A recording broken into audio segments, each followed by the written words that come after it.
até... Então, antes de eu prosseguir, né, com as parabenizações, as perguntas, as considerações, eu vou passar a palavra para a Joana.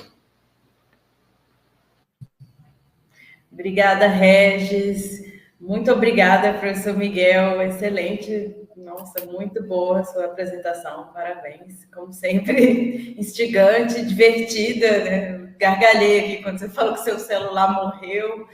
Fiquei pensando na ontologia do celular. Mas, enfim, muito, muito interessante. E foi muito, muito bom, né? Poder ter conhecido você. E eu fiz a minha questão, eu fiz como o Regis, né? Estava recomendando ao nosso público, né? Anotando, eu sempre faço isso também. Mas, na verdade, é um tema, você até já falou, né? Agora, mas, enfim, eu vou fazer uma leitura aqui. Então, natureza, corpo e corporeidade parecem ser os temas da atualidade, né? Também são temas bem atuais. E não sem razão, né? Após toda a negação do corpo durante séculos e após tudo que foi feito, né, em termos de violência ao corpo, né, se a gente pensar desde a colonização ou mesmo antes, enfim, genocídios, guerras do século XX e tal. Não que isso tenha acabado, né, claro, mas ao menos hoje há essa preocupação maior com o corpo, com o que não é humano, né, a natureza, enfim, esses aspectos que tira um pouco o humanismo nesse sentido, né? Tudo humano.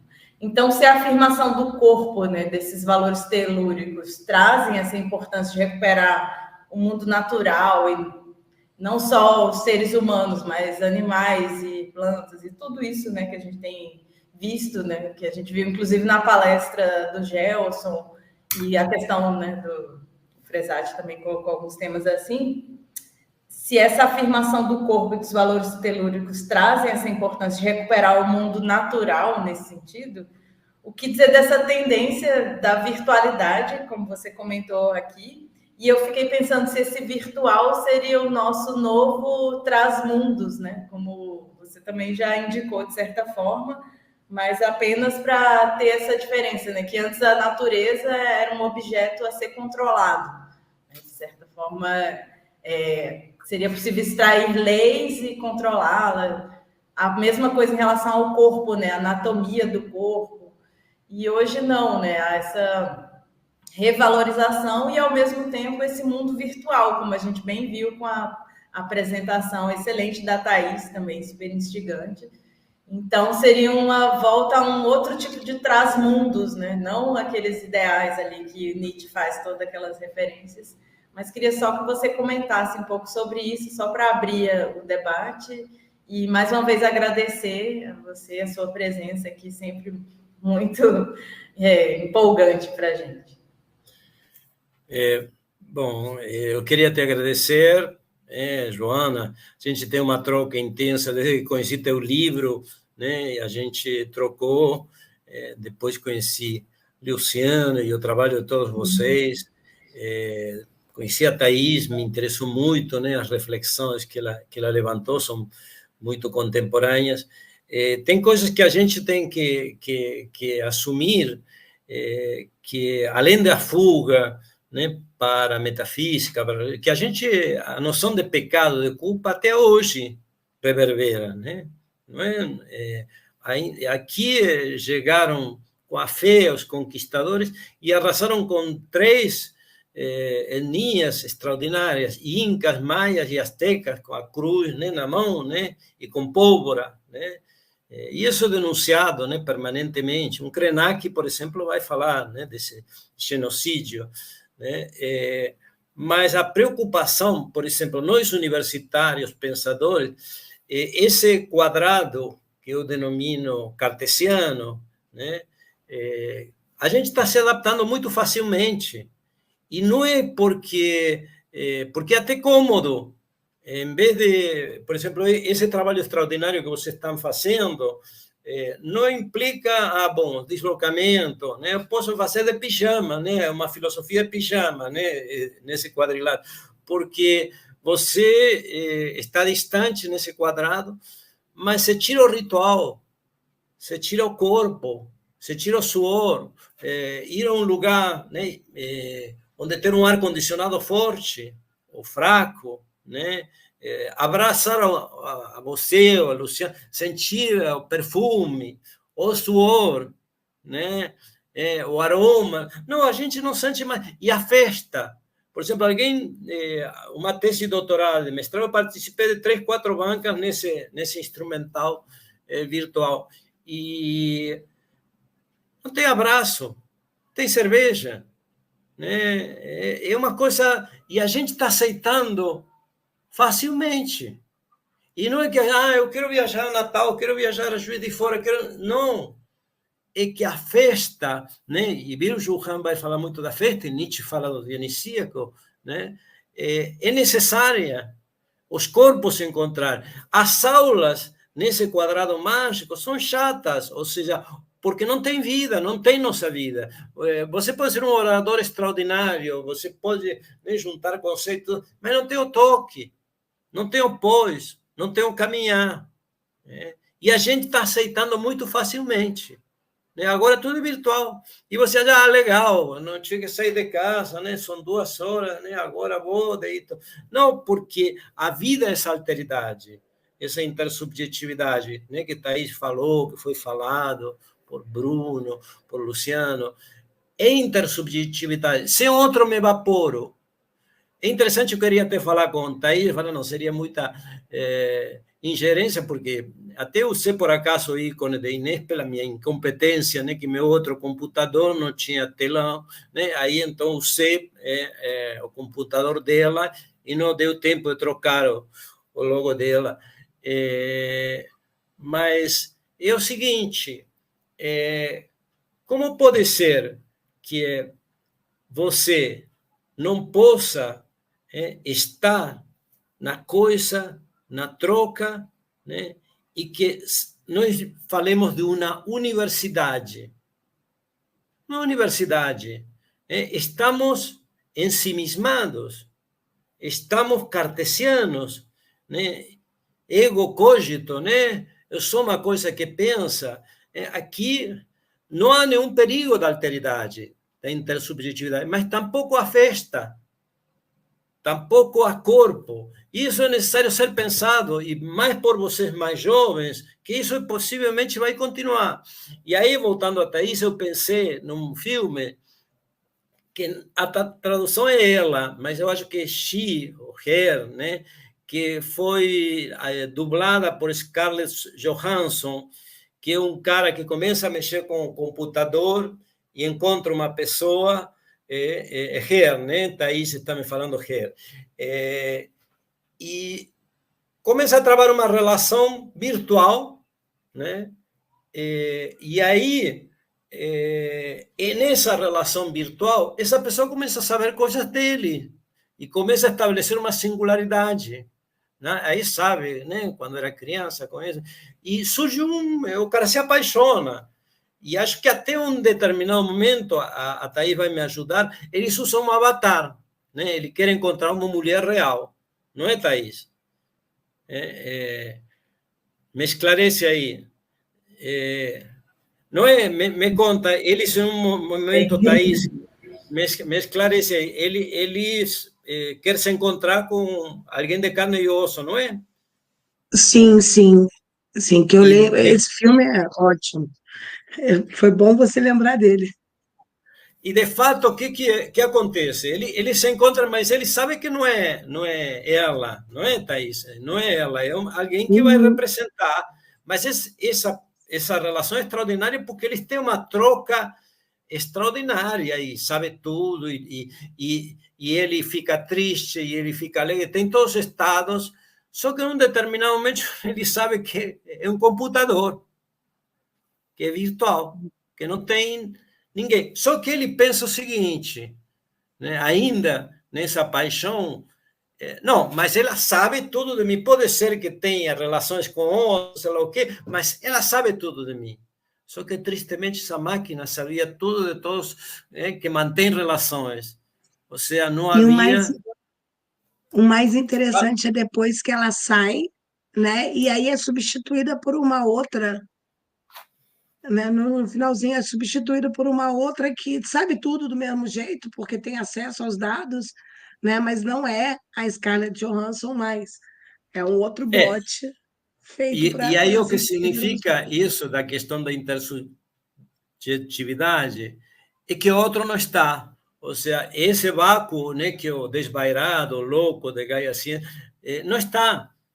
Você quer o outro, e quer o outro pela negação, porque muita gente que não, com fulana a gente não tem um sim, não, não outro pode ser não, então uma presença pela alteridade, né?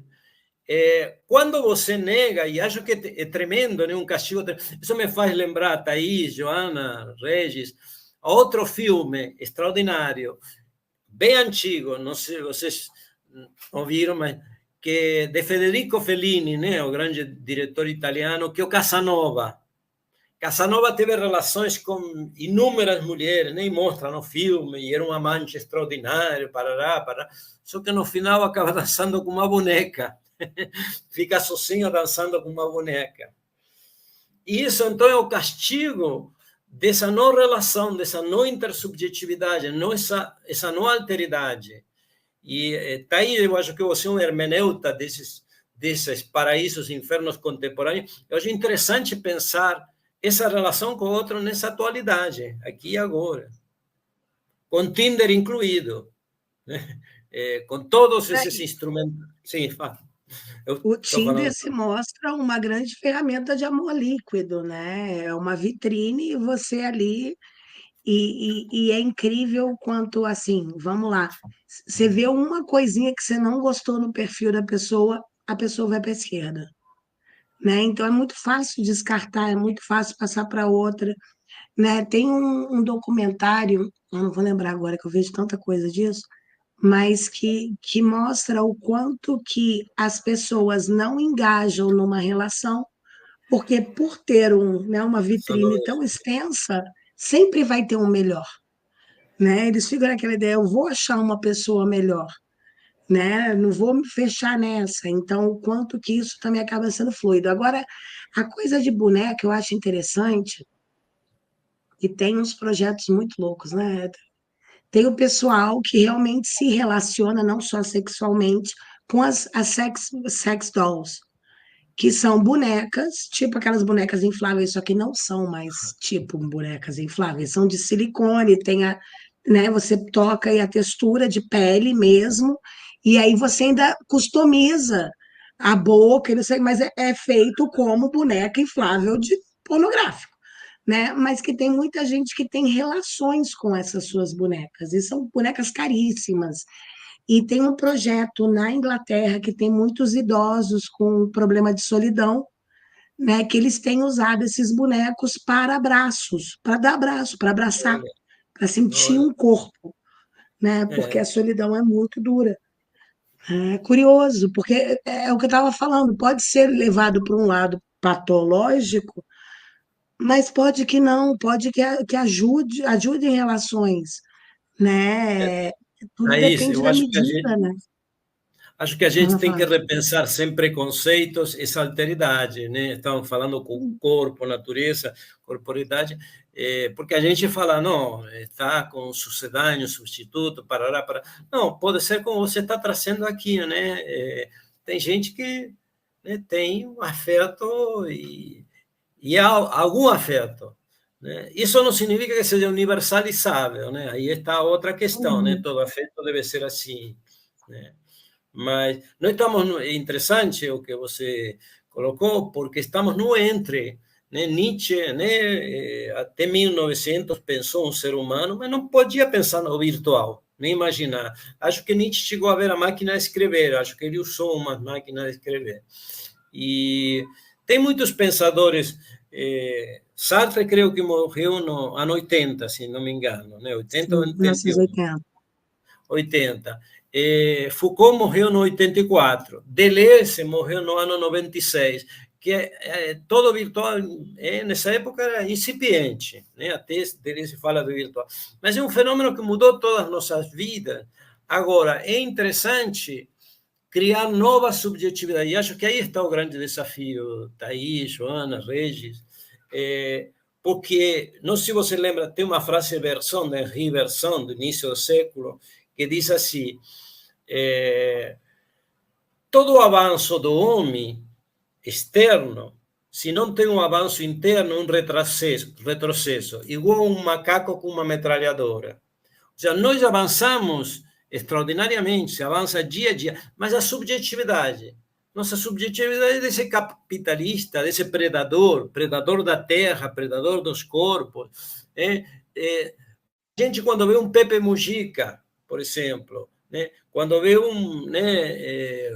uma pessoa de uma subjetividade, é estranho. Então, quer dizer que nós ganhamos muito instrumental, mas a substância subjetiva não sofreu alterações, não melhorou.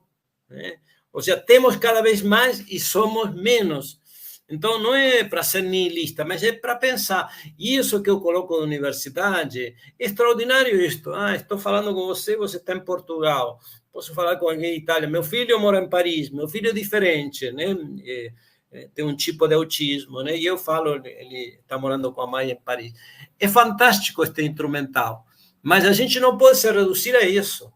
E isso é um pensamento, um desafio para vocês mais jovens, porque e talvez para ver os millennials. Eu, por exemplo, desço aqui no jardim e as crianças estão brincando e primeiro não cumprimenta. Né? Eu morei em Ouro Preto um tempo e todo mundo se cumprimentava na rua. Agora eu acho que foi um pouco herança da pandemia, você entra no elevador e as pessoas estão assim, né? Parece que você tem alteridade ao vírus, né? Não te cumprimenta. E as crianças já estão brincando, não pegam bola, nada, não estão no jardim, já estão com um aparelhinho. Ótimo, mas tem que ter 1 metro. Então, o desafio de vocês é ver o que está vindo. Nietzsche foi um profeta do niilismo, né, do final do transmundo, mas esse mundo virtual que é o que estamos usando nos transforma. Que subjetividade podemos criar? Acho que a gente tem que fazer diferente um hamster que está numa roda e dá roda, olhar, né? E acho que isso que você traz do Thaís, isso do Avatar é tremendo, é muito forte, sabe? Né? Para a gente pensar, porque a gente pensa, não, eu tenho uma amiga, né, de Ceará, que ela continuamente manda imagens dela diferenciada, vai mudando de avatares, vai jogando com avatares. Então, para repensar o corpo, as corporalidades e a subjetividade. Não sei o que acha a Joana disso, Regis e Thaís. Fala lá. Pensar também, agora que você falou isso de gerar as imagens, o quanto que esses aplicativos do Facebook que geram essas imagens aí, deixa eu me ver de velho, que vira volta e meia aparece um desse novo. Isso daí é para roubar dado, né, gente? Não vamos nos enganar. Eu também já fiquei com a curiosidade de ver assim, eu quero ver como é que eu. Só que aquilo dali é um aplicativo fora do Facebook que ele vai usar os teus dados. E vamos lá, eu não estou tão preocupada com meus dados assim, mas eu não vou entrar no aplicativo desse também, né? Eu acho que. E aí que eu falo do poder escolher dentro disso, né? Escolher aonde que eu entro, aonde que eu não entro. Eu não baixo o TikTok. Ponto final. Não baixo. Porque, primeiro, eu já sou acelerada. Se eu ficar no negócio de rolar um videozinho curto depois de outro, eu vou entrar nessa roda aí de ratinho de ficar horas vendo besteira. Não que eu não veja besteira, né? Mas assim, é a gente poder escolher dentro disso quais são as possibilidades que eu acho que são cabíveis para mim e que eu posso fazer um uso responsável sobre, né? Eu acho lindo os pais hoje em dia que usam o tempo de tela, né? É tipo, o meu filho tem meia hora de tela para fazer o que ele quiser durante o dia, né? Não sei, entrar em páginas proibidas para menores. Ele pode jogar um joguinho, ele pode ver vídeo no YouTube, mas é aquela meia hora, né? Para ele poder ter experiência de corporeidade fora do mundo virtual, para ele poder interagir com as pessoas. As crianças hoje em dia não sabem conversar. Outro dia eu estava conversando com uma mãe que estava falando, era incrível. A gente foi para uma festinha, todos os amiguinhos da escola, e tudo que as crianças queriam era voltar para casa para brincar com as crianças que estavam pessoalmente ali. Só que cada um no seu computador, Claro. né? Eu, quando fiz 18 anos, o que eu queria era um carro e pegar a Dutra e viajar, sabe? Hoje em dia, as crianças que querem uma televisão maior, um sofá bom no quarto, uma cama, né? Então, assim, o quanto que a gente está se fechando às experiências de troca efetivas nesse mundo virtual, né? E nesse mundo, pensar no jardim, né? Como o Miguel terminou falando do jardim, do cultivar o jardim é até impensável, né? Não tem esse espaço, né? E ao mesmo tempo que há essa valorização, né? Esse reconhecimento do corpo, da corporeidade, é justamente essa negação também, né? A favor de um mundo virtual. Mas, Regis, você também quer colocar a sua questão? Pode ser, pode ser sim. Eu ia agradecer novamente o Miguel, a Thaís também, porque Aproveitar que tá todo mundo fazendo.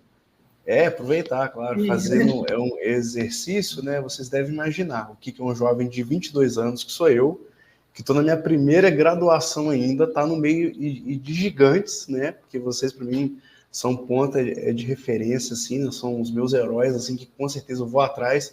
Eu vou mandar e-mail para todos vocês aqui hoje. Então, assim, para mim, uma experiência é um despertar enorme, tá? É cada informação, cada momento único, cada excitação de vocês, para mim, não tenho palavras, tá, gente? Sério, o jovem de 22 anos hoje vai dormir muito bem. E continuando, prosseguindo, para a gente já passar para as perguntas, mas antes quero fazer umas considerações ao professor Miguel. Gostei muito quando ele trouxe essa percepção, essa crítica do Nietzsche, esse cuidado com o niilismo e do nada querer, que a gente acaba caindo nesse âmbito metafísico, né? No livro dele, Crepúsculo dos Ídolos, o Nietzsche ele tem as suas críticas ali à dialética de Sócrates, a sua crítica ao marxismo, mas o cristianismo é o ponto que Nietzsche mais trabalha, né? Desse outro mundo, né? Da negação desse em busca de outro mundo.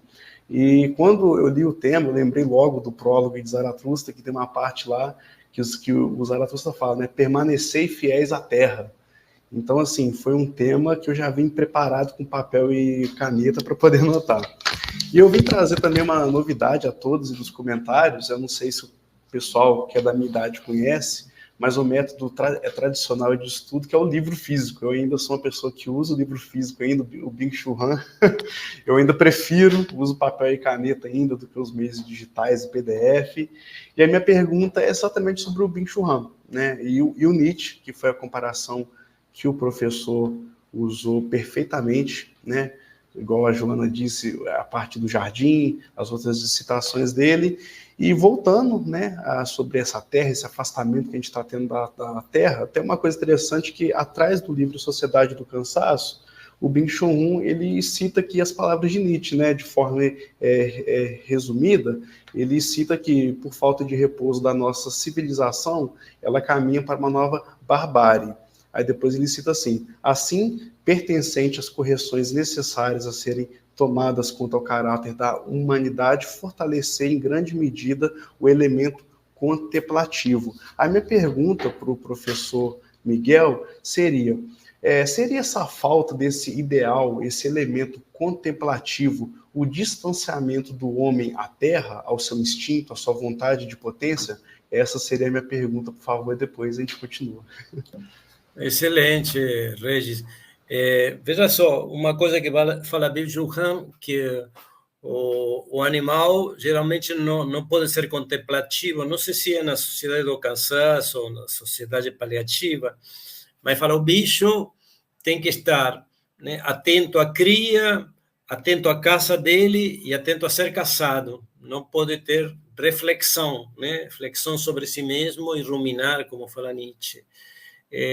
Esse homem atual, que a gente um pouco acorda e você já é funcionário de si mesmo, escravo de si mesmo, já está produzindo. E às vezes você vai dormir e tira horas do sono, né? Para quê? Para continuar produzindo. Você acorda e o aparelho, eu chamo, né? Eu chamava, né? Que agora eu tenho, né? Inês, que é minha companheira, né, o plim-plim, está sempre, né, tem plim-plim, plim-plim, né, que eu desativo, né, mas antes me causava graça, né, parecia um passarinho, plim, plim, plim, plim. Aí você está continuamente excitado para a excentricidade, ou seja, a excentricidade de ser produtor de si mesmo. Você continua trabalhando, muitas vezes você chegava em casa e falava, legal, né, eu estou de pijama aqui, né, eu estou de pijama e eu vou descansar. Não, aí você começa a trabalhar. Você é um escravo. Então, acho que nós temos que ressignificar, Byung-Chul Han traz isso, essa festa, esse lúdico, o digital não temos que eliminá-lo, como falou Thaís, é um continente, mas a gente tem que ter vida, né? Temos que poder ter vida de comer comendo. Muitas vezes eu não como comendo, às vezes você está comendo, está com o aparelho virtual e escovando os dentes, né? Fazendo tudo, e está segurando não sei o quê. Né? Por quê? Porque você tem que produzir, tem uma banca, tem que ler 150 páginas para depois de amanhã. A gente se tornou um produtivista. Né? Então é necessário voltar um eixo corporal, né? Voltar a esse eixo. Contato com outro, né? Esse é o escutar, né? Que foi falado, né? Escutar o outro, né? Às vezes, por exemplo, né? A gente tem o seguinte, no Face e nos lugares virtuais, você sempre não tem que estar bem, tem que estar ótimo. A gente se mostra sempre, né? Sempre sorridente, sempre. Aí te liga uma amiga, um amigo que tem um problema. Aí é um chato, uma chata, a gente não quer escutar. Não pode deixar de produzir para escutar. Né? Antes, como eu te falei, você podia, antes, estou falando há 30, 40 anos atrás, você, ou como eu morei em Ouro Preto há 20 anos atrás, você podia ir na casa de alguém e bater na porta. Agora é impossível, porque o homem está tão recluso, né? Que não tem esse espaço de meditação, de regurgitar. Então, nós padecemos de quê? De uma diarreia crônica, como fala Nietzsche, né? Nietzsche usa muito as metáforas gastroenterológicas, então, ou de uma diarreia, um contispado, né? Fica aqui, né? Aqui na boca do estômago. E daí, todo, como fala Byung-Chul Han, de burnout, né? Agorafobia, TDA, todos esses transtornos. Eu participei de vários colegiados, um de memória social, de filosofia, fundei a filosofia em Ouro Preto e também na Unirio, em biblioteconomia. Quando você vai num colegiado, atualmente se fala qualis A, qualis B, né, papapá, mas o importante é qualis vida, porque você vê muita gente com problemas cardíacos, problemas respiratórios, problemas. Então, esse lugar que é para a vida, né, é para um quantitativo, para numerar, como falou Byung-Chul Han, enumerar, contar, eu tenho publicação A, e aí a gente tudo é parametrizado. Quanto produziu? E a gente, né, vai lá, e agora a gente é produtor de si mesmo, né? A gente não precisa mais né, o que falava Foucault, né, desse controle, né? A gente vai e coloca alegremente, palestra na universidade, né? Né? Isso dá ponto para isso, para outro. A gente está no quantitativo. Né? E a filosofia que é pensar isso, sem preconceito, porque quando Thaís trouxe essa questão do avatar, até por acaso, né, deu essa brincadeira com Inês, você pode ser dois, pode ser muitos. E por que a gente cai na mesmice? E Byung-Chul Han vai falar muito, né, nesses livros, Sociedade de Casa, da questão de re-erotizar o mundo. Né? Tem outro que é a Agonia do Eros, né, também. Né? Re-erotizar o mundo no sentido da festa. A gente não está na festa porque tem que produzir. Vocês são os heróis que estão. Eu já organizei eventos 5 dias, manhã, tarde e noite, né? Teve Roberto Machado, Rosa Dias, Scarlett Mato, 5 dias. É muito trabalhoso. Isso a gente faz excepcionalmente, mas isso não pode ser um modus vivendi. Se esse modus vivendi, você perde totalmente o qualidade de vida. Para que tantos objetos? Para que tanta informação? Para que tanto saber nosso, informático, teórico, se não serve para a vida? Um pouco isso, não sei se Regis dei conta. Não sei se Thaís quer falar algo sobre essa questão da vida, né, e da afirmação. Não sei se ela acompanha as reflexões de Byung-Chul Han. Na verdade, sim, eu estou usando ele no Aroma do Tempo e na Sociedade do Cansaço para falar sobre aceleração. E aí eu passei aqui o olho, desculpa, gente, eu estou antecipando, numa pergunta que o Gustavo fez, que aí me remeteu ao Aroma do Tempo, que ele falou, né? Essa explosão de informações constantes também nos torna incapazes de pensar. Aí ele fala da mãe dele, que assiste tanto Reels, aí, que nem, né, não tem decisão. E aí eu estava lembrando no Aroma do Tempo, quando ele fala que hoje em dia a gente vive a vida como se fosse hiperlinks, né? A gente clica, começa a ler, não gostei, é a mesma coisa do que eu estava falando do Tinder, né? Não gostei, fecho. E aí o que que acontece? Eu acabo tendo interrupções, eu tenho só instantes, eu não tenho uma continuidade temporal que é necessária, e aí o que eu estou trabalhando na tese, que é necessária para eu me projetar. Né? A partir de Sartre, eu preciso me projetar futuro carregando o meu passado e vivendo o meu presente. Então, se eu só vivo presentes, né, eu não me projeto, eu não sei para onde que eu estou indo. Aí tem um texto da Brum, né, que fala como que é dopados correndo.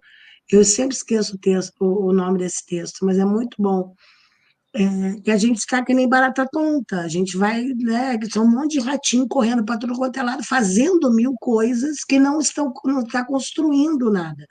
Né? A gente faz mil coisas, dá conta de mil coisas, mas essas coisas não têm uma ligação entre elas. Né? Então, não se constitui um projeto, né? Algo que vai enlaçado. Eu sei que tem as críticas ao Bill Churran, né? Mas tem um texto meu que eu começo falando, né? Eu vou falar da pandemia e falar, ele colocou lá que não estamos mais na ameaça viral. Ou 2 anos depois da pandemia, mas eu acho que ele traz muitas ideias interessantes para pensar, né? Essa nossa forma de lidar com esse mundo acelerado aí, nosso. Essa dispersão, só um comentário antes de eu sair para o resto ler as questões também, mas essa dispersão que a gente vive me remeteu diretamente à pluralidade da noção de eu em Nietzsche, né? Que não há mais um eu centralizado, e ele falava muito dessa multiplicidade, mas ele não queria dizer necessariamente que a gente ia se diluir nesse mar virtual e se perder, né? Tanto que o tornar-se, né, quem se é assumir a nossa existência, esse dizer sim ao eterno retorno, ser atravessado por essas forças, mas não necessariamente deixar com que isso nos afogue, né, nesse mundo de virtualidades, enfim. Mas muito interessante. Veja só, o que trouxe Gustavo aí, que fala da mãe, sim, há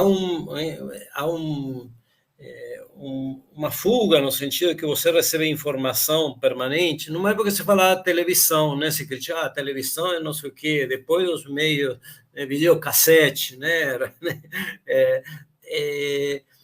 Há uma tendência permanente à alienação no sentido de não estar em contato. Você vai recebendo permanentemente informações, tem que atualizar permanentemente essa informação. E às vezes não consegue fazer como fez Regis, pegar o livro ou tomar uma decisão.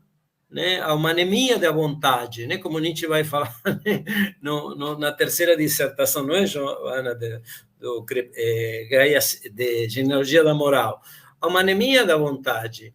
Então, aí aparecem ideologias, por exemplo, terríveis, que voltam a coisas arcaicas, né? Depois da Segunda Guerra Mundial, que a gente viu em filmes, né, as atrocidades, a gente volta o nazismo, volta a se falar, né, de coisas arcaicas, de pátria, disso, do outro. Então, eu acho que a grande questão é re-erotizar o mundo refilosofar, ou seja, a gente que é filósofo, a gente que faz uma prática filosófica e terapêutica, tem a possibilidade de se rever, de rever os outros, de fazer algo diferente desse hamster, né? Esse bichinho, sai, dá um espaço, né? E não é uma utopia. Eu acho que uma missão dos jovens, principalmente você que é um millennial, né? Nasceu depois do ano 2000, né? 2002, né? Você deve ter nascido. E de todos vocês, né? Uma tarefa, porque a universidade tem essa questão e esses pensadores, um Sartre, que vai falar do projeto, desse para si, né? Que é um futuro, tem a obrigação de rever desde essa coisa miúda, por que estamos nesse espaço virtual agora? E só estamos nesse espaço? Ou só estaremos nesse espaço daqui a um tempo? Né? São coisas que são miúdas. E depois, o que fazemos com a vida? Né? Que nós perdemos o sono, perdemos a vontade de comer por produzir um capital, por produzir um artigo. Né? Se o artigo não fala da tua comida, da tua vida, do teu estômago, por isso Nietzsche falou, contar minhas caminhadas, é refocar na própria vida, né? Não é pouco isso. E talvez aí sua mãe, ela está capturada, mas eu acho que ela tem outras possibilidades, né? Dialogar com ela, ver outras possibilidades, ter outros estímulos, né? Talvez sair, não sei, tem várias possibilidades, né? Eu não sei como fazer. Por exemplo, nessa casinha, ele vai a espetáculos, vai à praia, vai jogar futebol, você joga xadrez permanentemente. Há todo dia uma fala, né? Uma análise, um dia versão, um dia... E todo mundo participa. Então, é rotar a realidade, é oxigenar a realidade. É um pouco isso, não sei se Gustavo conseguiu, mas é um pouco o que eu penso. Perfeito, a gente vai pular para as próximas perguntas, então. Bruno, você pode mandar as próximas perguntas? Perfeito, agora é do Igor Freitas Martins, tá? Ao mesmo tempo que ele coloca esses termos, Deus, verdade, etc., como mentiras criadas por um corpo debilitado, ele ainda está falando que são mentiras, ou seja, ele ainda está... Pode continuar a pergunta. Ele ainda está no que se pode dizer que ele ainda está inserido no sistema verdade-mentira? Excelente colocação, Igor. Só tem uma última parte. Ele só falou se sim, é nesse sentido que frases como eu sou niilista completo fazem sentido? Pode continuar, professor. Então, eu acho que tem um texto que fala sobre as aspas de Nietzsche, acho que de esse autor francês, vou lembrar o nome, que é o seguinte: as aspas de Nietzsche vai trazer... Nietzsche vai usar muito verdade e mentira nos últimos textos dele, né? E haveria, né, dois níveis de mentira. Uma mentira sagrada, que é da tradição, né, de Platão, etc., etc., e uma mentira artista, que ele fala que, né, é Homero contra Platão. Então, essa mentira artista, que se assume como mentira, que se assume como perspectiva, como visão, como meu olhar teu, não pretende se impor como sagrada, não pretende se impor como na metafísica e religião de forma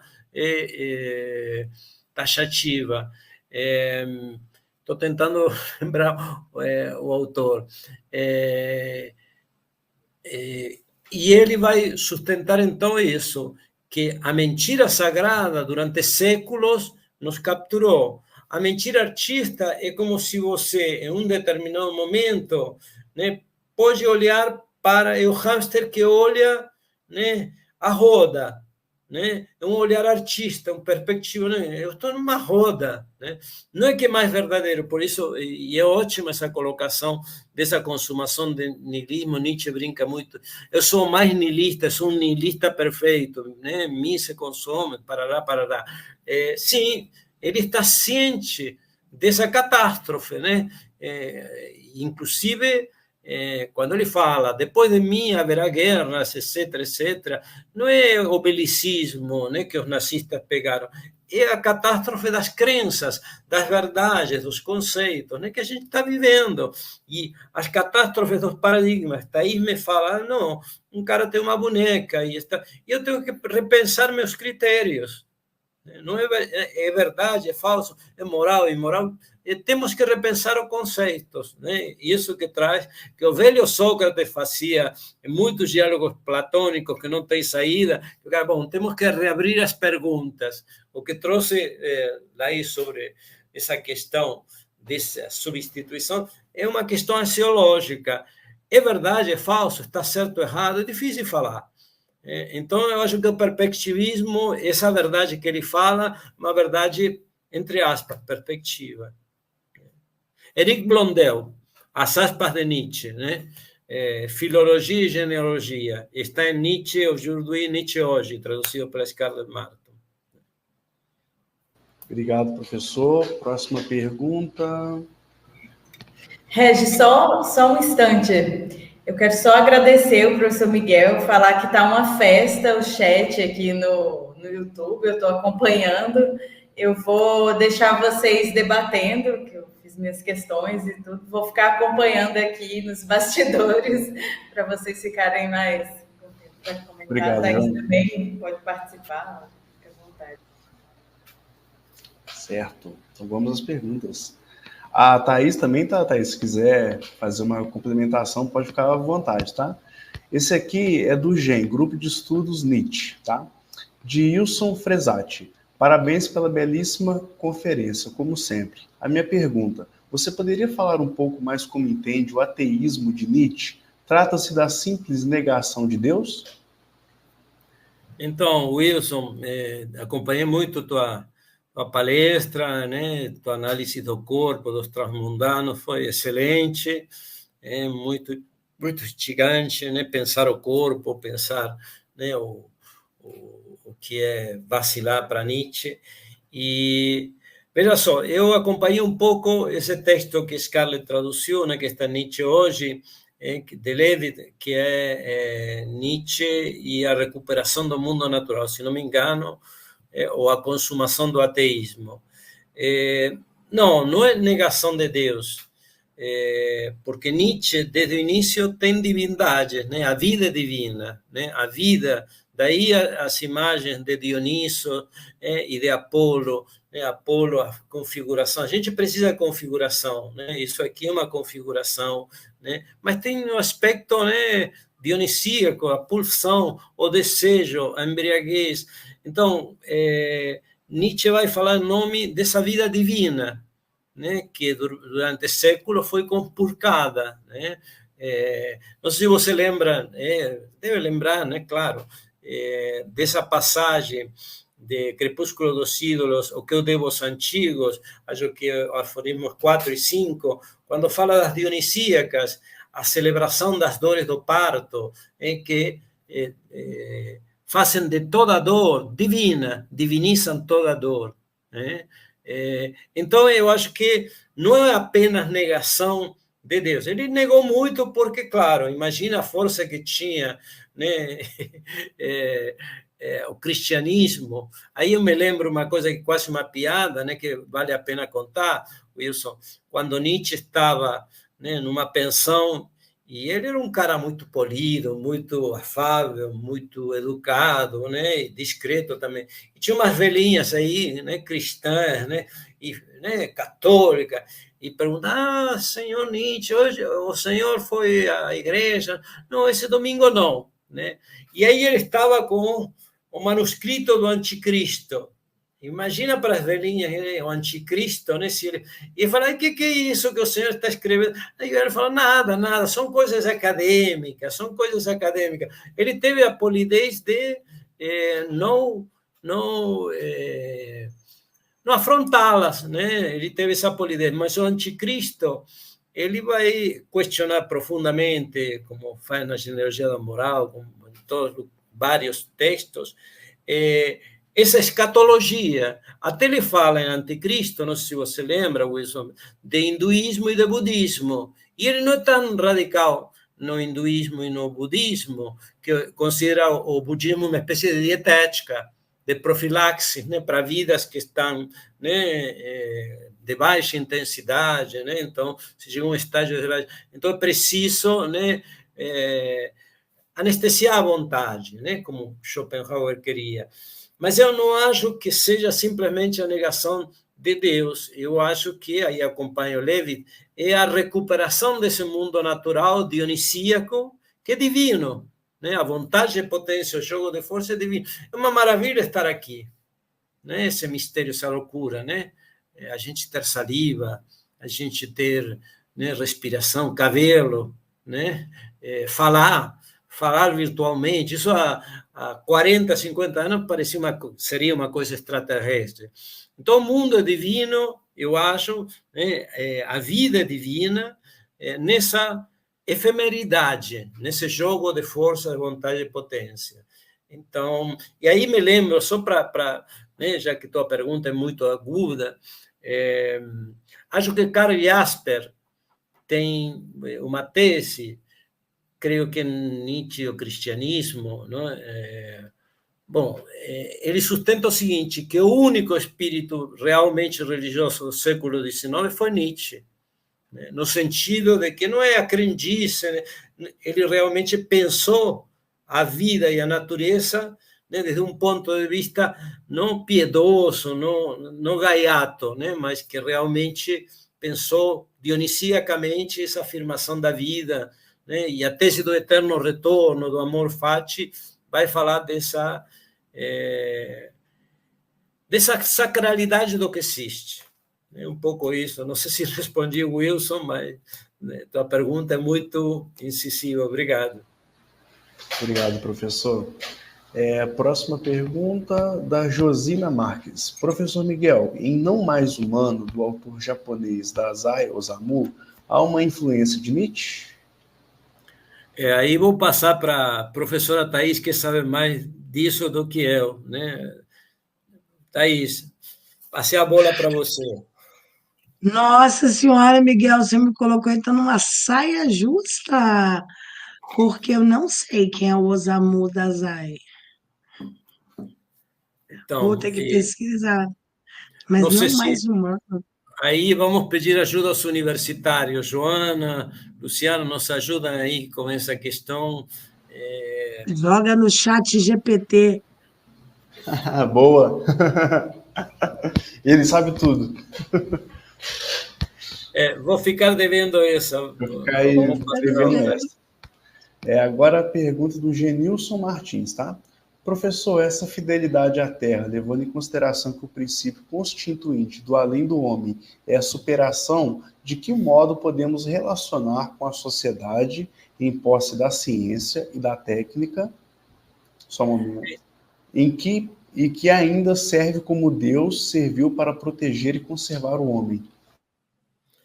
Então, veja só, o além do homem é um conceito empregado por Nietzsche, muito comentado, muito discutido, e que realmente não tem como os conceitos principais de Nietzsche, que são conceitos metafóricos, são conceitos em aberto, conceitos de imagem, vontade de potência, um monstro de força, um mar de força, né? Esse famoso aforismo de 85, eterno retorno. Eterno retorno aparece em 3 ou 4 textos, no Zaratustra, Gaia Ciência, e além de bem e mal, né? E em Etche uma referência, mas não há uma definição desses conceitos. O Ibermensch é um conceito regulativo, né? Porque se fala muito, por exemplo, e um tema muito caro a mim, que me interessa muito a questão da grande política, Nietzsche vai falar de filósofos legisladores, filósofos artistas, isto é, ele vai pensar que esses seres que vão transmutar não vão ser nem administradores, nem militares, nem economistas, né? Klossowski, acho que Klossowski vai falar do círculo vicioso, que seria um grupo, artistas, cientistas, não seria necessariamente burocrata, mas a noção de além do homem é complexa, né? É complexa, inclusive o próprio Nietzsche tentou responder, né, no próprio Ecce Homo, que falava, fizeram de meu Ibermensch uma espécie de animal darwiniano, parará, mas não é, o ideal, o homem ideal, né? Não é nada disso. Então, para nós, se a gente tivesse que fazer uma definição taxativa e tudo, fica como uma metáfora dificilmente atualizável, né? Porque eu acho que ainda, infelizmente, vivemos com o último homem, né? Esse homem que Byung-Chul Han fala, esse homem pós-neoliberalismo, pós-modernidade, é um homem da praça do mercado. Porém, tem intérpretes que falam de singularidades que são mais elevadas,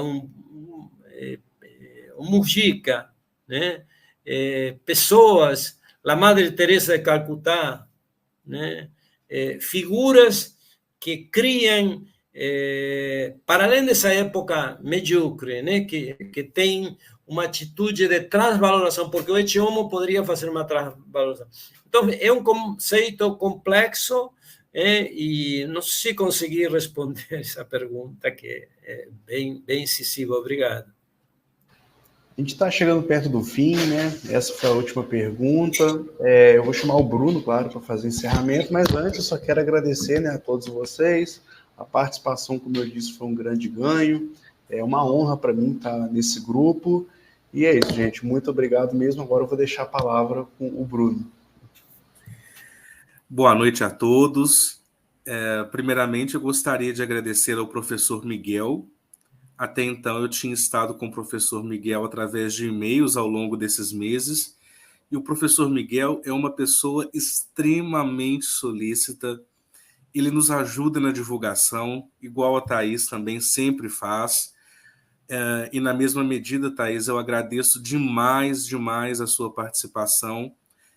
Não sei se todos sabem, mas a Thaís está em Portugal, e com a diferença de fuso, ela já está indo madrugada adentro. E essa mulher trabalha pra caramba. Acompanhe o Instagram dela que vocês vão ver o que essa mulher rala. Então, gente, é muita coisa. Você vê lá, tem o working, tá lá. É a legenda que ela usa. Então, gente, antes de terminar, eu gostaria de convidá-los, porque amanhã as nossas atividades estarão um pouquinho diferentes. Porque na parte da manhã, às 8 horas, nós teremos a mesa de comunicação, e esse ano, diferentemente do que fizemos no ano anterior, nós abrimos para propostas de comunicação, e nós selecionamos 10 propostas de comunicação, que serão apresentadas a partir das 8 da manhã, e esperamos terminar até por volta de meio-dia. Logo em seguida, na parte da tarde, às 16 horas, nós teremos a terceira mesa a terceira mesa temática, que será com o professor Paulo Henrique Lopes e com o professor Fábio Passos, lá da Universidade do Piauí. E à noite, às 19 horas, nós teremos a conferência de encerramento com o professor Marcelo Norberto. Então, para nós, é um prazer, é uma alegria imensa ter vocês conosco. E como vocês viram a festa que foi o chat hoje, é sempre assim que a gente espera. É através desse contato com o público que a gente consegue criar material e ir debatendo. No mais, o meu muito obrigado a vocês, e estaremos juntos em ocasiões futuras. Obrigado, Bruno. Muito obrigado. Obrigadão, pessoal. Foi maravilhoso. Obrigado, até amanhã. Gente. Até amanhã. Obrigado, Luciano, a Joana, no coração, e que continue a festa do pensamento, tá?